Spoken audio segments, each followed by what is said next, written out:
Hi, this is John on behalf of Expert Village. In this video clip, I'll be talking about lubricating the brad nailer. First, you must reference your user's manual to figure out what is the correct type of lubricating oil to use. If you use oil with detergents or other additives, what it's going to do is it's going to damage all of your inside components. So you want to make sure not to use those.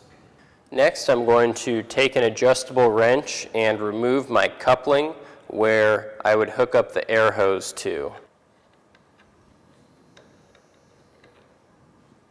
Next, I'm going to place 5 to 7 drops of pneumatic tool oil in where I would put that air hose. And lastly, go ahead and replace that coupling.